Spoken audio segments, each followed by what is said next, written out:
से पहले पाकिस्तान के नाम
जमात शहीद शोहदा में नाइक इब्ने अमीन और लास नाइक मोहम्मद यूनुस शामिल।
आसमां से तेरा जिंदा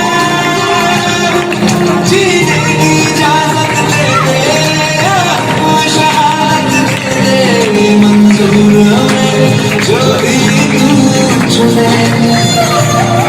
रेशम का हो मधुशाला या कफन सिपाही वाला, ओढ़ेंगे हम जो भी तू बोले।